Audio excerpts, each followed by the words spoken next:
Welcome, folks, to another Who's Ghost Stories. Today, we are talking about, I'd say, a pretty well-known Erie legend, Erie lore, like we were just talking about off camera, weird Erie story. Probably a little odder than it is haunting, but it's definitely a well-known one, so we got to touch it. We are talking, and I'll start off by saying, if you're not used to the area, this is kind of like two stories mashed into one. We're talking about Watson-Curtze Mansion and it being haunted, and Mad General Anthony Wayne, or General Mad Anthony Wayne, I kind of butchered that there, from the Revolutionary War? Yep. Yes. Yeah. And his ghost and how it ties into everything. So I do promise, if you're not from the area, he does cross into Watson-Curtze Mansion for a little bit, and then they have their own separate thing from him. But it's a little convoluted. But we're going to dive in. We're going to talk about this. This is probably one of my favorite ones, just because of how kind of convoluted the whole thing is. And it's real life. It's not a bunch of people made up different legends, and over time they got morphed together. It's a real... Fact is stranger than fiction. It's a real messed up thing here, so... Without further ado, we'll go ahead and Sean, get us started. The Mad General Anthony Wayne was a general in the Revolutionary War. While making a stop at a small fort overlooking the bay, Anthony Wayne passed away in a chair due to complications from gout. Wayne would be buried in a wooden coffin under the floor of one of the blockhouses. 13 years later, Wayne's son Isaac traveled from Radnor, PA, at the request of his sister, to bring their father's remains home to be buried in the family plot. Upon arriving, Isaac and those exhuming the body were surprised to see that in those 13 years, not much decay had occurred.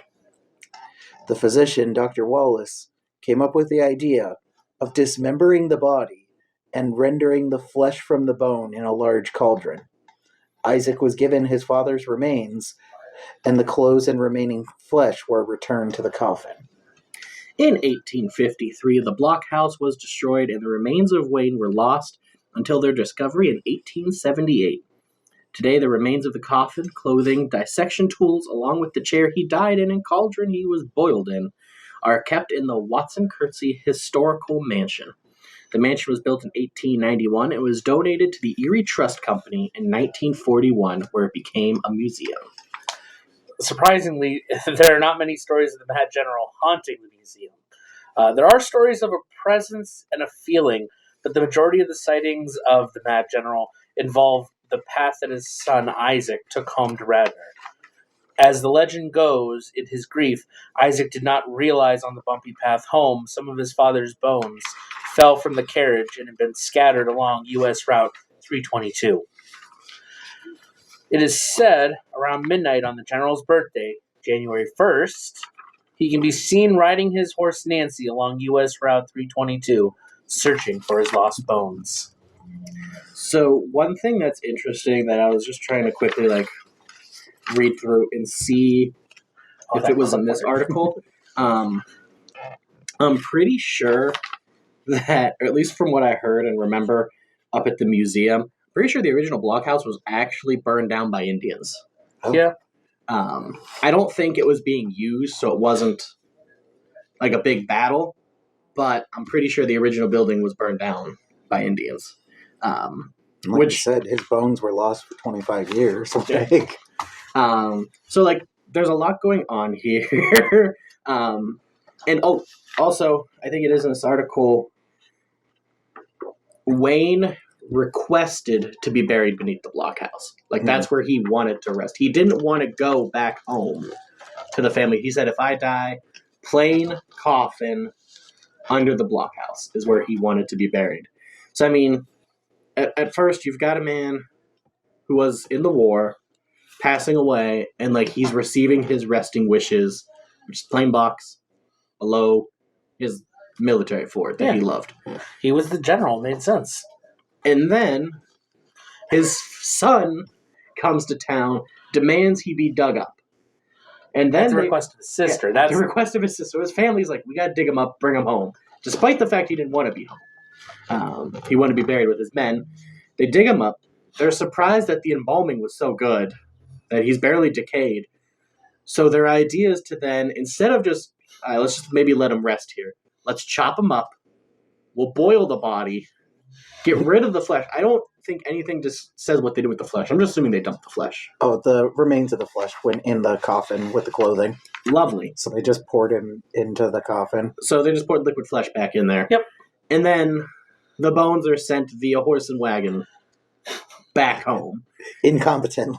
And today our roads in Pennsylvania are awful. This is before they're paved. They're just wooded, like, dirt roads through the woods. So, and this is in a carriage, so... If any spirit has a right to be pissed off at what happened to them, I would say it's General Wayne. His wishes were fulfilled. And then they were disturbed. And of course, his bones were lost along the way. Yeah. Is that why Pennsylvania roads are so terrible? Yeah, I'm assuming so that he's cursed the road system in PennDOT. Yes. Yeah, this is... I'm going to start calling potholes Waynes. I like it.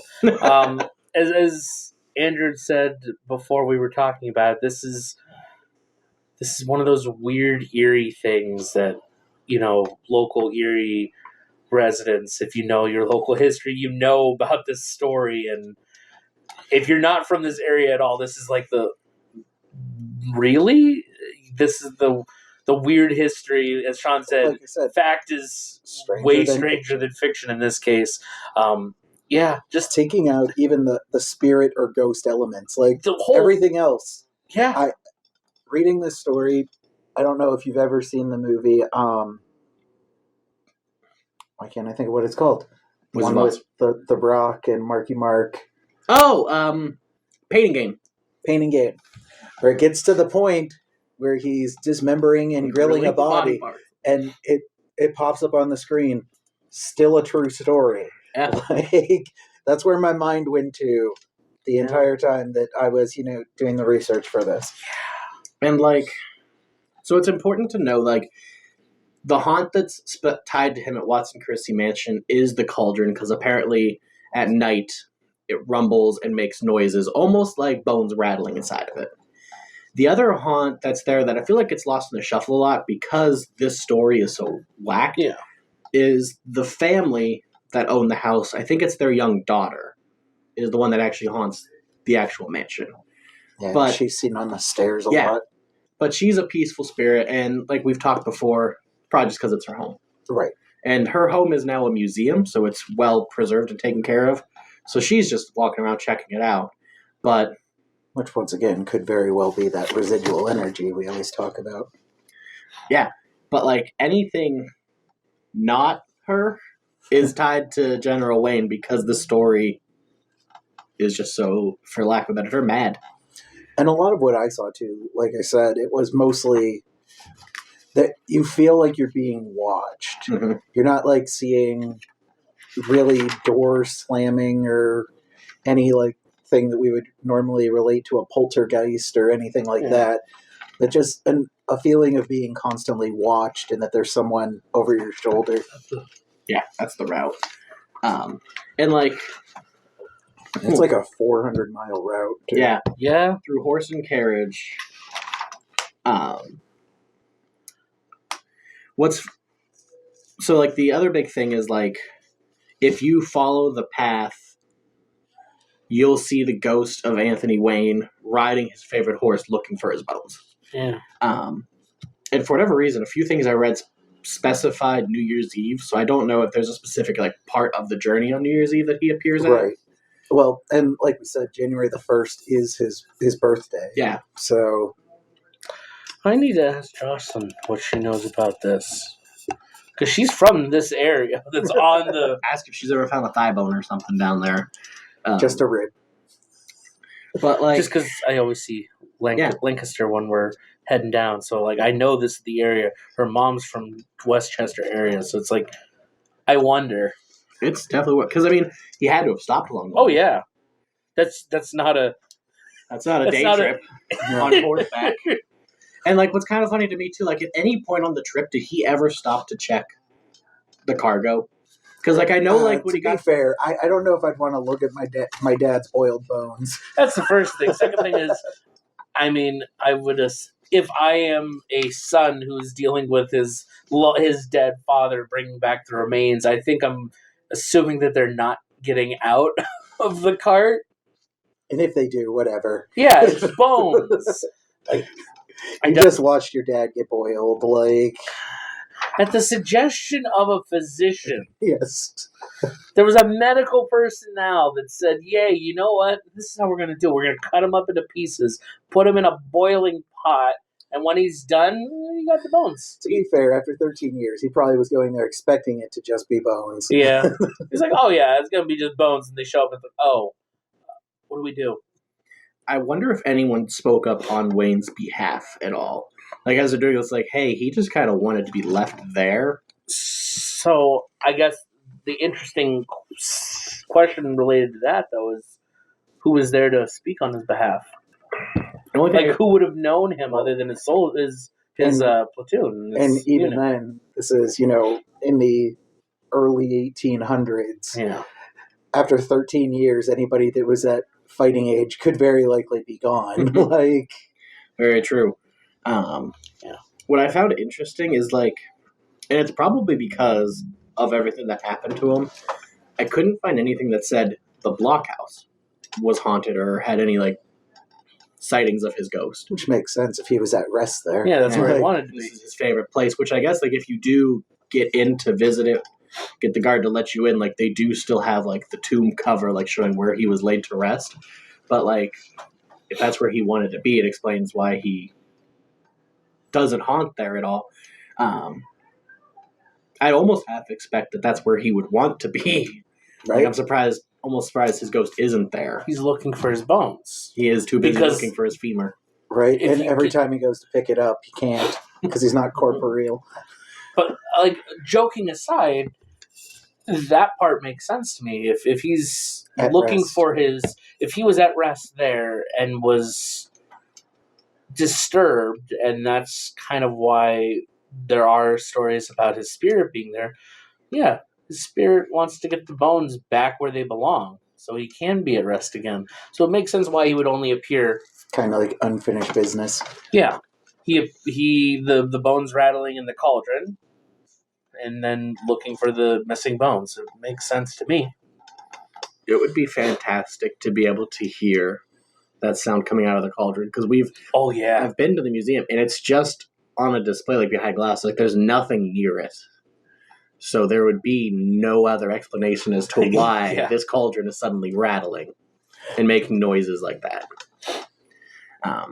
But I would love to, like, take part of the trip to, like, see if there are, like, any nighttime glimpses of, like, orbs on the road, or, like, a full apparition of him on his horse just riding back and forth for eternity, because he was desecrated and his bones were lost.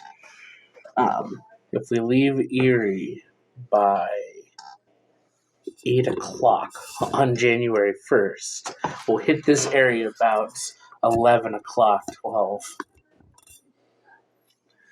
Just saying, like... But to be, I was going to say, we have to go on horseback. We got to get so an honest person to take us in the cart. God. But that's part of the science, because we'll, like, have a thing of, like, dog bones where they fall out. That's where we'll look for roughly now. But, like, this whole thing is so... Also, to clarify, he meant, like, dog bone treats, not actual bones of a dog. Thank you. That definitely something that we didn't think about. Should have clarified. So, like, I know when they went to reassemble the skeleton to bury him again, that's when they noticed the bones were missing. I wonder how many bones actually, like, fell out. Like, what percentage? Like, did they, like, was he just missing, like, some of his, like, rib cage? Or, like, did they notice, like, half the body's gone? Was he missing, like, one leg? And you do bring up a good point. Like, how many bones were missing? Because it just says when they tried to... So I'm assuming another physician tried to reassemble the skeleton so they could bury it. And that's when he's like, you don't have a full body. But what was missing? You don't have a full body. But that's the conversation that would have been had. Right? I think you're missing some pieces, sir. Yeah, like, so how many bones fell out and that he's actually looking for? Because I'm not trying to be a jerk, but from the first physician, we know physicians at that time weren't the best. Yeah.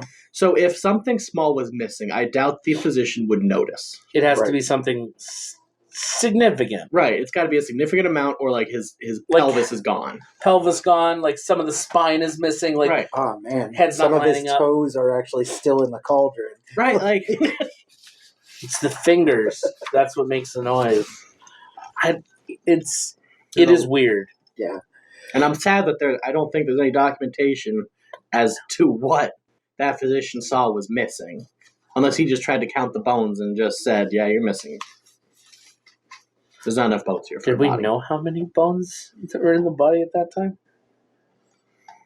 I don't know how many bones are in the human body now. It's like 206. 206. So he could have just counted. I was gonna say, like, I know it's just over 200. He could have counted up and been like, there's 175 here. We're missing easily 25 bones. We can't put this together. So Puzzle then doesn't have all the pieces. it would be really cool because Revolutionary War hero and like George Washington Oh, yeah, said he was one like of- the right-hand man of George Washington. So like this family's burial is probably well kept. It has to still be standing. It would be interesting to travel down there to see what that plot looks like. Yeah. Yeah. I was gonna Like- say, because even when we were in, which one was that? That was the, what was the name of the Potter's Field that we went to in Buffalo? That was, Dunkirk. No.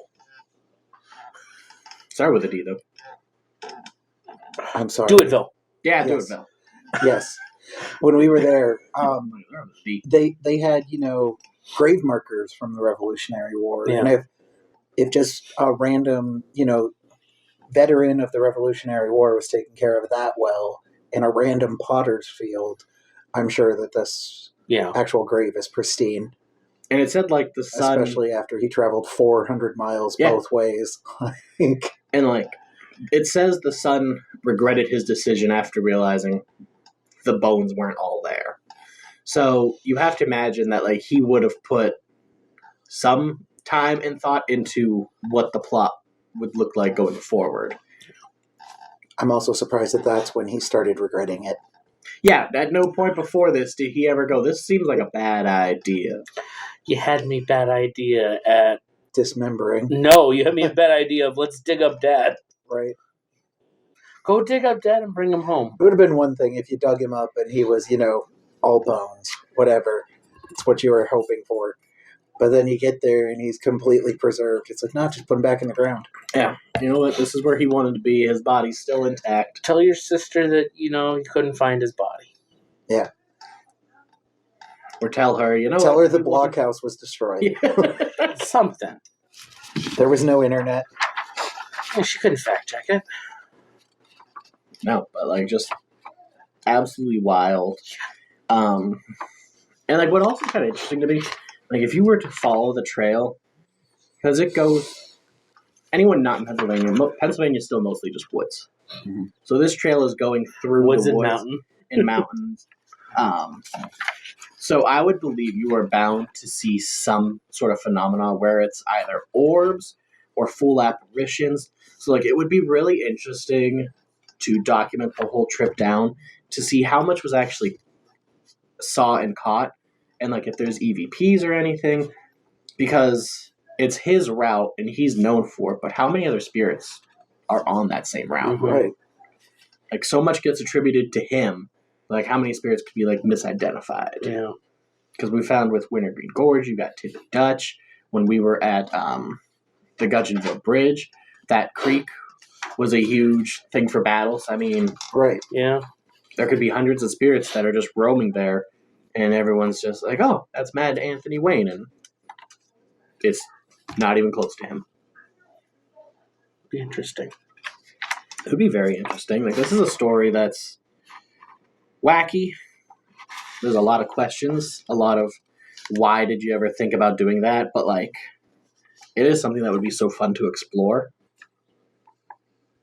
A 400-mile trek this ghost is just constantly searching for his bones. At least in spirit, like if you want to take away like a little positive note from it, everything that has been said about seeing him, he is riding his favorite horse. Right. Yeah. So he is reunited with his trusty steed, his favorite war horse.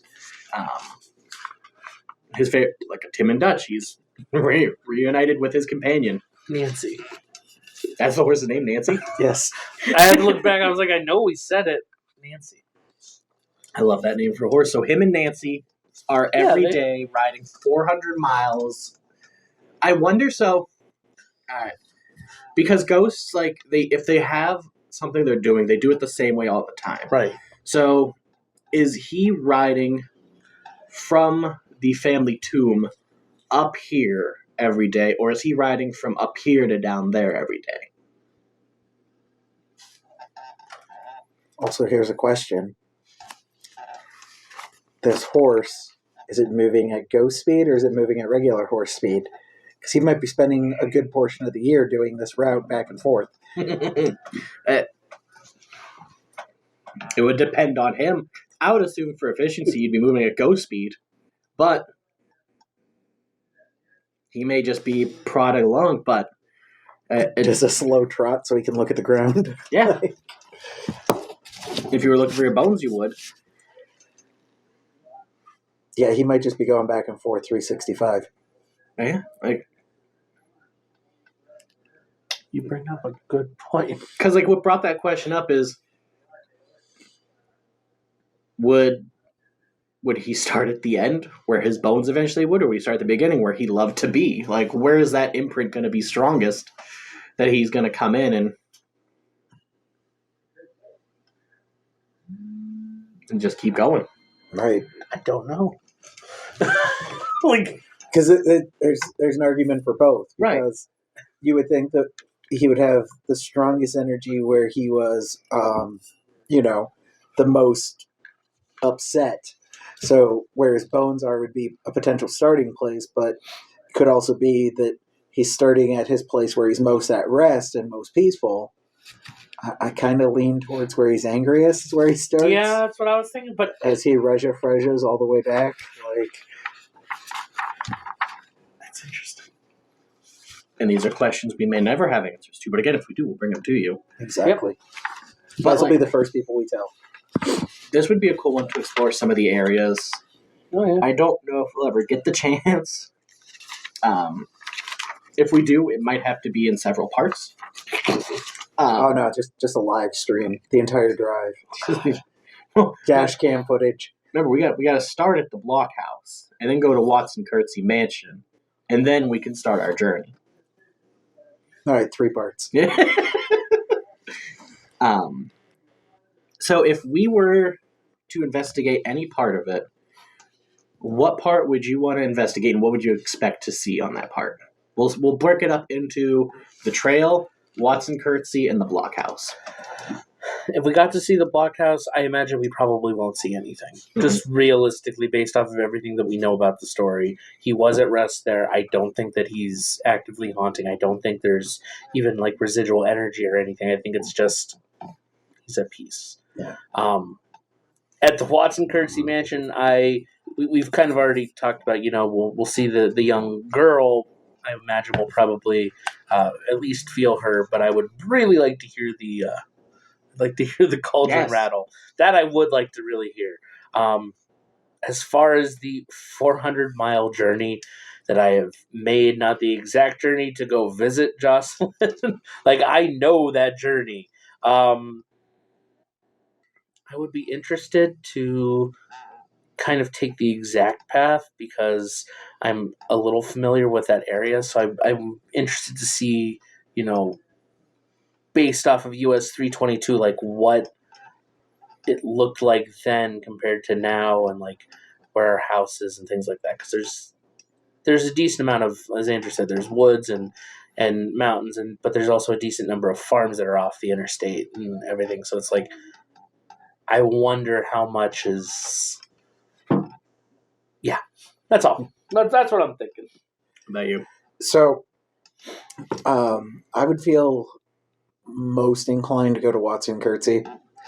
The one thing about making a long journey is we don't know what we would see. Obviously, in a moving vehicle, it's going to be harder to catch orbs. It's also going to be a lot harder to differentiate between what is a moving orb and what is just, something moving outside of the car. If we could find a great way to set something up where we are just catching what is outside of the car, I would be all for it. But I feel like there's just we'd have to go on carriage. All right, 400-mile carriage. But I would be interested to see even just part of the journey if we saw anything. But Watson-Curtze, to hear the rattling bones, definitely. I agree. I think if you were to do the journey, you would have to make a lot of stops. Yeah. Like anywhere you had the chance to pull off the road or pull over, I think that would be your best chance at experiencing anything. And like with it too, with him traveling the journey looking for his bones, you wouldn't know where he's actually at. No. So I feel like actually witnessing him and his horse is like a 1 in 1,000 chance. Right. It's like finding the Headless Horseman in Skyrim. It's possible, highly unlikely. You would have to have you would have to do the trip twice, starting from the blockhouse and then starting from down there, and hoping that you're starting at the same place he is. And I think that would be your best chance at witnessing him on the path. Like I said, you'll probably see a lot of other things. Or hope that your car has more than 1 horsepower. Yeah. But yeah, I think Watson-Curtze would definitely be top of the list to check out and hang around that cauldron. Especially because they have his chair and his other things that he died on. There's enough Pieces energy of there. His clothing, parts of the coffin, the actual chair he died in. Yeah. Which is another reason why I don't think the blockhouse would have much residual energy. Everything that was there has been moved. Yeah, the only thing there is a marker. Yeah. This is where he was laid to rest. But not for long. Speaking of the remains of the coffin, thinking logistically, if boiling flesh and muscle and everything was poured into a coffin... Mm-hmm. It's in that wood. Yep, I was saying liquids do not stay in wood; they go into the wood. Yep. So I would imagine that. Because I believe it's the full lid with the brass nails. So. Yeah. Yeah. So I would definitely be into trying to get into the Watson-Curtze Mansion. The trip would be amazing to take. I feel like that would almost be a documentary more than anything. Yeah. The Road of Wayne. So if we get the chance to do that, we will. But we'll at least try to get into the Curtze Mansion, see what we can find out. But take off a month in the summer. We'll have to see if there's any fountains along the way. Fountains of Wayne. I think that does it for this episode. Thanks for stopping by. Like and subscribe. Come back next time. We'll be investigating some more. Thanks, guys. Stay in the light.